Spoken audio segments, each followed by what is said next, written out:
So today we're going to be working on the Hico Country paint kit. Your paint kit comes with everything you need to create a masterpiece. It'll have a selection of acrylic colors and 2 brushes, one for covering large areas, one for the details. All you're going to need is some water to get started. So right away I want to begin by opening up my green canister. Oh, watch it, it's going to spill if it wants to. And my yellow. And my white. Very good. Oh my gosh, I don't have a palette. I can already hear everybody saying, I want to show you how easy it is to paint. I've made it so easy for you. I just got a piece of paper. Oh my gosh, it had a stick stuck to it. It's all right. Doesn't matter. Then it even has something on the back. It's going to mess up your color hues. No, don't worry about it. Just have fun. This thing is about fun. Blam. You throw that down. Okay? Get yourself start with the green. Get a scoop of that green. Put it down. Right? Get it off that brush, right? And I'm in a rush. I got time. So I'm going to take this yellow here and put it over there. And I'm just going to use the green that's on my brush. Get some more of that yellow. All right? Now, add that to some green here. We're going to make a little mix here. All the yellow will be consumed by the green. And I've got all the color I want, so I'm going to close my lids right there. And with my other brush, I'm going to scoop out some white. A copious amount of white. Now, you might have some acrylic paints of your own from a selected brand or even colors. You might have done this before and all you wanted to do was be inspired by the image that I laid out for you. That's fantastic. Go have at it. Use your brushes. There are better brushes. There are an infinite amount of colors you can choose from so that you can make this painting your own. No one way to do it. So I've got myself a very light greenish yellow mixture, and I'm getting a yellow, a medium tone back here, and then if I really want a rich, thick color, I'll mix some more yellow and green. I've got plenty left. So I'm going to begin in the middle ground with this color and just brush it on like so. You'll notice the nuances and differences in the line weights of this particular image. I've gone through, and you might even see some brushwork on yours because I go through and I touch them up as I feel necessary. I'm hand pulling each of these images. That means I'm making the screen print myself by hand. There's no computers that I'm using to manipulate the image. It's just hand drawn onto a silk screen, and I fill in the tiny holes of the screen by hand using latex paint, and I'll paint. It'll take me all day to work on a screen, and I'll break that up. You know, it's a full day, but I'll break it up over a couple of days because allowing time to dry and then going in and redefining the lines. It's a process, and I've documented some of that. I'll share that with you. I'll provide a link so that you can see how each screen is made for the different images that I have on my paint kit series. And then what I'll do is, they never come out perfect, the screens. I've done screens for industrial use where, commercial use where somebody will hire me to create a screen for their baseball team or their company picnic, whatever. I can do that too, but I really enjoy just the process of taking a blank screen, coming up with a graphic image, transferring it to the screen. Usually I'll take the original drawing and lay it under the screen and just hand transfer it with pencil. And I'll find some latex paint and I'll just start painting in the negative spaces of the screen. And I'll have to get small brushes to get those lines. And I hate doing words with that process because it just takes so long to do words, and they're never kerned properly, or the spacing is never quite right. And I'm running out of color. It dries up on you, this acrylic does. If you follow me on Instagram and Facebook, you'll know that I typically work in oils in plein air. But for this paint kit series, I'm taking the time to recreate each of them with the same palettes and brushes that you'll have in yours, just to show you how I would do it if we were painting side by side in the field somewhere. And these images are inspired from the beautiful landscapes that Hico Country provides. So if you're thinking about a vacation getaway and you've thought you might like to do something in the Texas region, come and visit Hico, Texas, just a few hours outside of the Dallas-Fort Worth Metroplex. Not even a few hours, less than 2 hours outside of the Dallas-Fort Worth Metroplex. But a very, very beautiful and friendly place to visit. Lots of Airbnbs, lots of places to stay and eat. And if you let me know that you're coming and you want to go out on a painting excursion, we can make that happen too. After giving my brushes a thorough cleaning, I take my paint rag, and dry off my brushes, cleaning off any excess paint from the ferrule. And now we're going to work on the sky. For the sky, I'm going to take my white, and I'm just going to lay down a horizon line of white. Just straight white from the tube, and I'm going to just drive it right through the legs of the windmill. I have black, so I can always come back and touch up my lines. So don't fear. Now I just took my brush, and I'm taking the blue right from the tube, and I didn't clean the white off my brush. It's going to mix in with that blue over here, and that's going to give us the beginnings of our sky color. And I'm going to take that first drop of color and make sure I get all the way across the other side with it. Like that. And it's all right if it gets through the cloud line and into the cloud. That's all right. I'm just going to bring that down as far as it'll go in a circular motion. Bringing that atmosphere closer and closer to my horizon line. I'm just going to start mixing with that white down at the bottom. I'm going to get a little bit more blue. And when I do that, I'm going to dip it in the water and start back up at the top, right? And slowly bring that down and let that work its way into the world, into my world. Pushing that around. Now it's picking up that white, and it's giving us a very thin, distant, atmospheric phenomenon. Blending that around, coming around the windmill tail right there. You might want to get a little bit more of that blue. Ooh, that's a lot. I'm taking some of that off. I just take it off on the lid. Use that lid as a little bit of a palette. And once again, third time, put a little bit more pigment down. I start at the top, straight blue, bringing it to the horizon line. I'm going to take my brush off here, so I'm going to dip it in the white. You know what? Let's mix some blue. There's our palette. Take out a glob of white, just like that, so you can see how to do it. I'm going to show you. Ooh, is that one clean? It's clean. All right, so we don't need much blue, so we're going to get some in it. Like that. Just clean the lid. See? I'm giving you plenty of paint to make this painting. If you want to build up the texture, go right ahead. You have to get your own paint for that, though. If you don't know where to get it, you can order it online. Look up the nearest art supply, arts and crafts store in your area, a hobby store, or Amazon.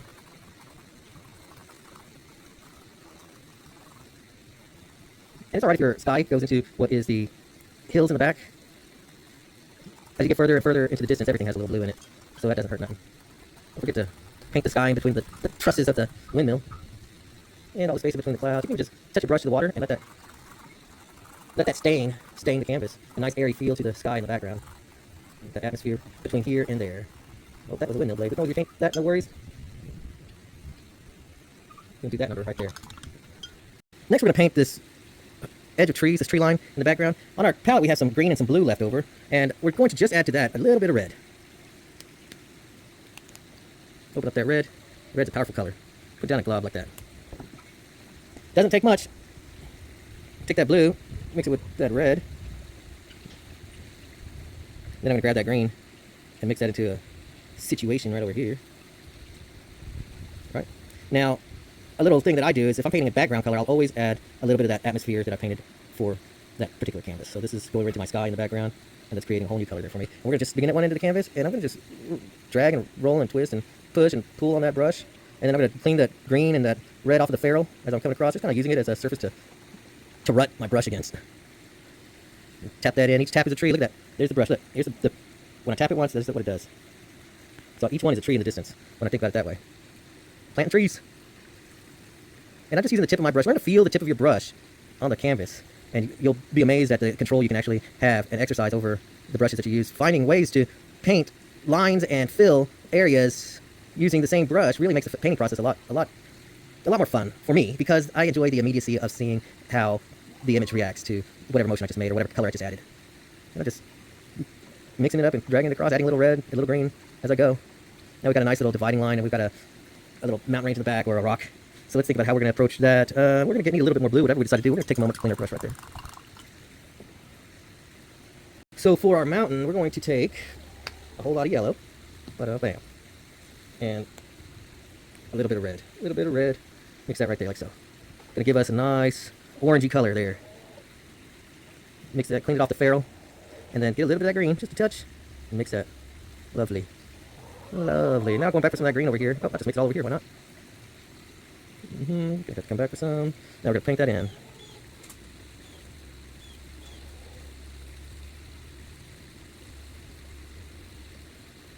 And this is what I mean when I say it's important to be able to feel the tip of your brush down on the canvas. You save yourself a lot of time, a lot of frustration, and sometimes a lot of money. Some of those detail brushes get expensive. Alright, so now we are going to work on the haystack. I have a little bit of color left over from what I mixed before, and I'm going to take that with this white. Ooh, it has a little green on it. So I'm going to first lay that in there. Just put it on the side that is, it's one of those rolls of hay. You've seen them, iconic along the Texas Highway. You get this here, put that in like so. And that bundle began green, and then it slowly browns up, yellows out, dies, and becomes that hay color that we're so used to seeing, that golden. And so I'm taking a little green and mixing it with that orange, and I'm putting it in here along the base of that hay bale and where the shadows of the roll would be. Try not to paint into that face, the front face of the hay roll. Alright, now let's have some fun with the clouds. Straight out of the tube, I'm going to go with white, just to clean up some of that atmosphere. Get my medium-sized brush for this one. Tap, tap, tap on the army arm. And I want a nice thick, beginning right in the middle. I don't have to fill it all in, but I'm creating the highlights for sure for my cloud city, cloudtopulous. Circular motions is key to my cloud feel anyways. Little tiny circular patterns with my brush. Sometimes I feel like I'm not even moving. The sun lighting up the side of this cloud mountain. That's the amazing thing about the skies here in Texas. They're so vast. The cloudscapes that emerge on the horizon, sometimes they can span for hundreds of miles. The systems that move across the Great Plains here. Blow your mind if you actually thought about just how many droplets of water, how much weight, the enormity of that just fluffiness. And I'm just spreading that white straight out of the tube. No mixing, no fuss, no. Sometimes less is more. And I've spent a long time learning to accept that. And I just brush it all the way out towards the edge. Get rid of any kind of oddities in the way of strokes, brush strokes and things of that nature. My next move is going to be for the windmill itself. I'm going to use a little white, blue, and black for this combo. And I'll begin with my medium brush. Tap, tap, tap. Brush, brush, brush. Right on that arm right there. See how I did that? You take just a touch of that black there. Probably just enough. I'm going to grab some of that blue. A little bit more. Probably put some of that back. That was too much. I'm putting it back. And now, dot, dot, dot, dot. Use a small brush and scoop out some of that white there, just like that. Close all my lids so that those paints will stay fresh. And we're gonna do this little number here, get that dark color. Mix her in. Painting those blades. More black. I felt like I needed it to be darker.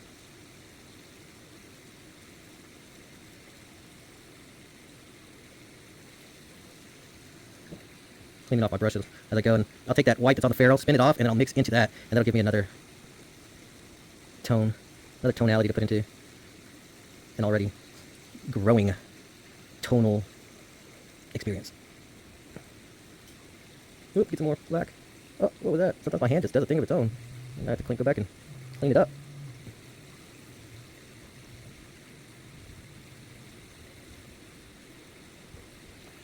Right, we have our windmill painted. You can see how I do the cross braces next. I'm going to look for the lighter color. And I'm leaning on my canvas. Well, you know what? I need some more white. So I'm going to get some more white here. Take that, put that down over there. Another scoop, see that? Put that right there. And there I am. Gotta get rid of this brush. This brush needs to be clean. It's just sitting with glue. Just throw that in right now. Cleaning off my ferrule in that mess. Now I'm actually picking up my canvas. You can do that to get a better view.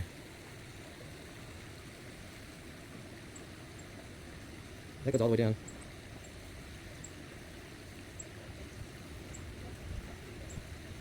Nice. So we're gonna do that again. Let's get a little bit more of that color. Sorry if it's not exactly the same color. In fact, it's actually helpful that it's not.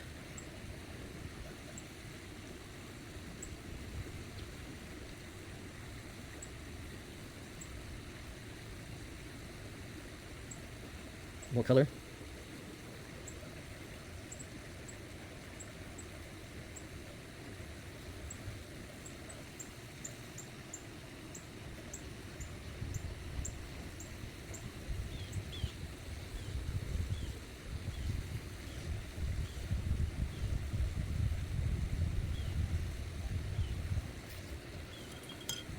So here's a fun move. In between the cross braces here, you should have a fine brush. And if you really feel like you need extra help steadying yourself, lean on something. But we're going to fill in those little details. I prop mine up against my belly. You'd be laughing at me if you were watching me right now.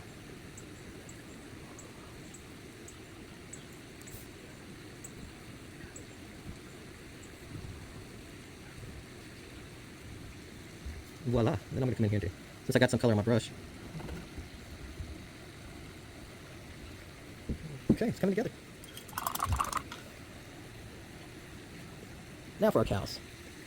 We have two cows here, neither of which do I know the species of. So here we are now, it's time to paint the cows. For that I'm going to begin with yellow, red, and white combo.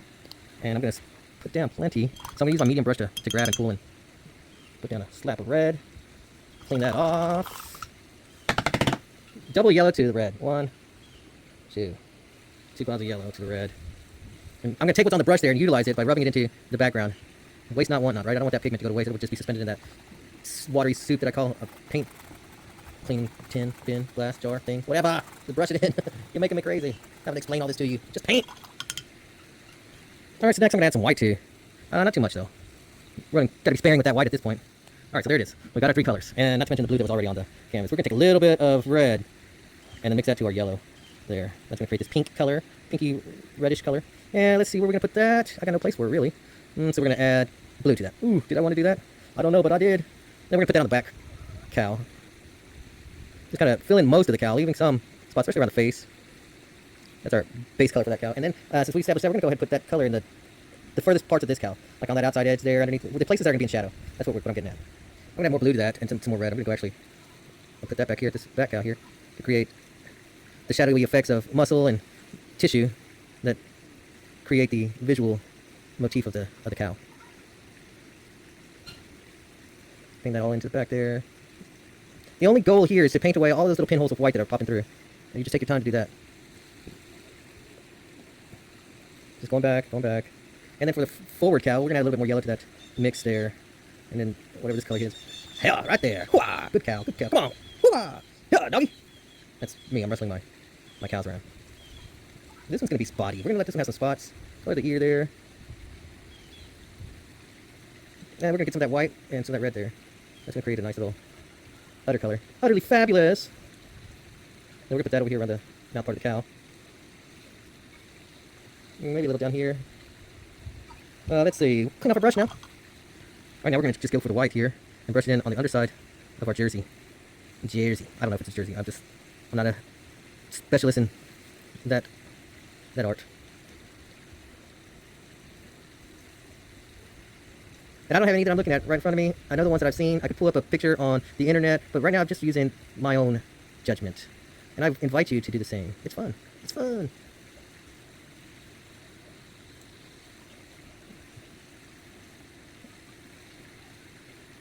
I just picked up some white.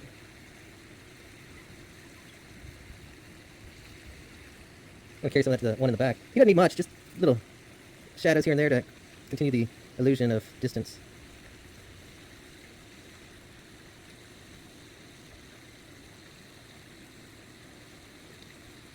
Holding my breath at times whenever it comes to the little details. Taking that shadowy color and I'm putting it on the underside and back of the cow in the foreground. Once again, with the intention of filling in as many of those little pinholes as I possibly can. Spinning my brush, scrubbing my brush, tapping at the canvas, whatever it takes, however long it takes. I will pursue those pinholes to the point of no more. I just like it. I like it when those pinholes are gone. It helps me to have closure with the painting, with the image. Perhaps you might call it adhering to the old conventions. Yes, I'll agree. Okay. But I do it anyway. You can stop at any time. I could choose to keep on. I'm going back around the perimeter or the edge of the haystack with a little red and yellow mix, just to give some highlights, and that's usually what I fill the pinholes with. That too. And then I'm going to come back here with that same color and create a little patch of color right here for our eyes to rest in when it's done looking at all the cows. I can just run that around the back here. Pick up a little white and yellow for the back field. And keeping it thin, because I'm not trying to cover up all that green that I started with. I'm just adding a little flavor.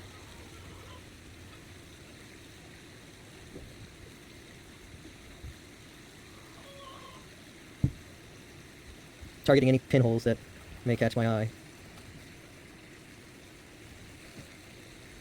Overall, not bad. Pretty happy with what we've been able to accomplish in this short time. Cleaning off my brush and pursuing always the next stroke. I'm opening up my white and I'm going to take a little bit here. And I'm going to, down here, on old Bessie. I just gave her a name. Now she's a pet. Old Bess. Touching with your little white tip of your tail and that white of your face.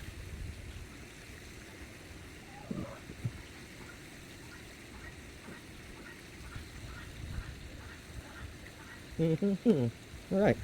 I still have white on my brush. Where shall I place it? Back along the back.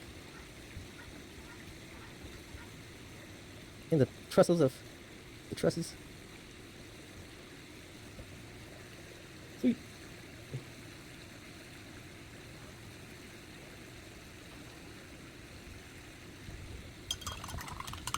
I'm gonna get a little black on my brush now for that back cow. I think that's what it needs. It might be dangerous, so I'm keeping it thin and along the bottoms. Thin and along the bottoms. And I begin to break that rule that I laid for myself, putting it everywhere.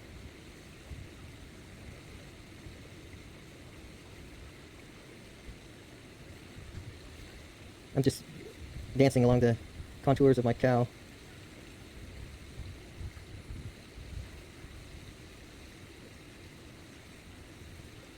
Sweet, loving it. And now for the back little barbed wire. I still had some black on the tip of my brush from that last action. I just added a little bit of red that was on the palette to a little bit of yellow that I put down earlier. And I'm going to first do the posts, because those being more of a presence in the thin little wire, you're going to see that color a little bit more. Just carry it to the back till it disappears. I'm going to take a little bit of that color and just kind of smear it into this little patch of grass here, so it looks like some kind of distance. Careful not to mess with my cow that I've been working so hard on. Now we come right up to the edge of the hay bale.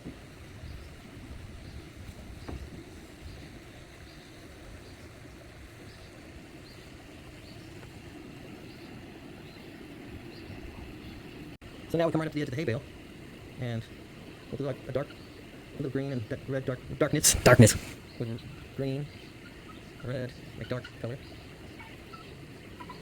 I'm beginning on the underside of that hay bale. Get rid of all those little white pinholes that are on the edge of all the color fields. And I'll kind of make an arc in a shadowy arc along the surface of that hay bale, creating the illusion of a curved contour.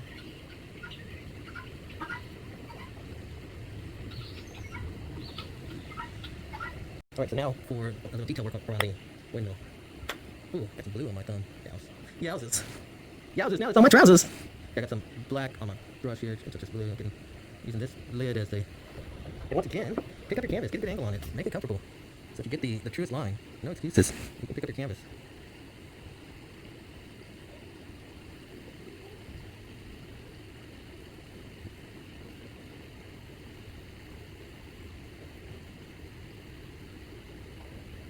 Putting some shadow on some of these blade edges here. But I always make it coming from the same angle on each blade. It'll help to make that shadow continuity.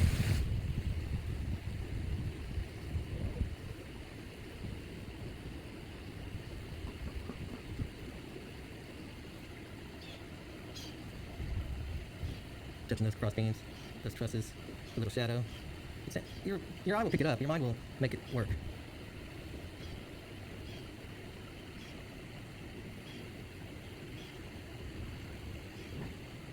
A little shadow here, and get rid of these little pinholes. You know, I can just give them a little gray. It makes a difference.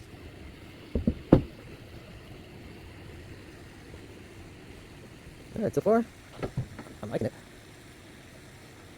I think old Bessie needs a little something. Something to give her a little punch. The arc of her back, I'm going to give her a little highlight. Come around the side of her ribs. And then the neck. Giving her a little color. I'm going to get a little... Looking for something. A little red, a little green. The shadows here. Ooh, what are you doing? Two colors are...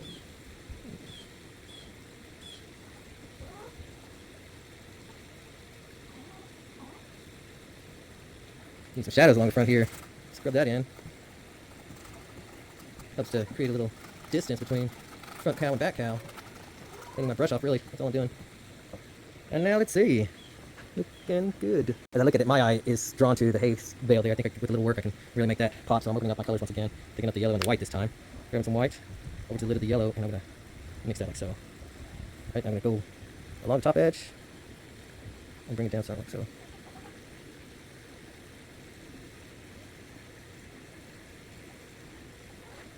I came around the edge there, grabbing my, kind of looking just for a little wet red to mix into that.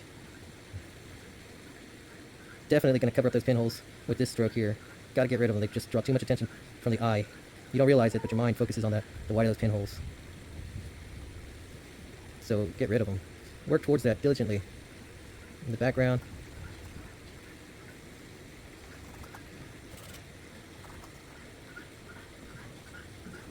Spreading a little. And that, a little highlight on Bessie.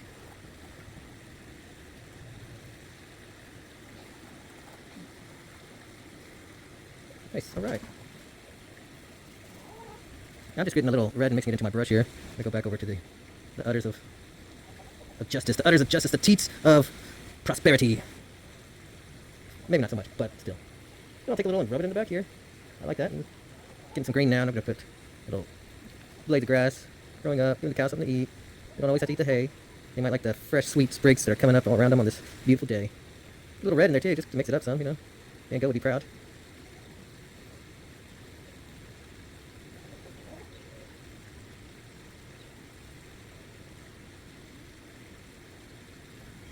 Just mixing it up with the green and red on this patch of earth over here. Gives our eyes something to do, somewhere to lay. Not restful anymore. Now you're feeling the bristles of life emerging. But that still feels good somehow. Relaxing in the knowledge that the best is yet to come. And like that, my friends, we'll call it the end. I appreciate you taking the time to watch this tutorial. I hope that somehow it helps you to free up your creative side and enjoy your live local artist canvas paint kit, because I made it for that.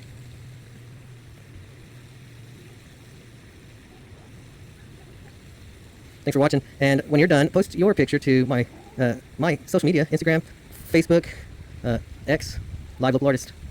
Can't wait to see your works. Thanks for watching. Till next time, remember, keep your brushes wet.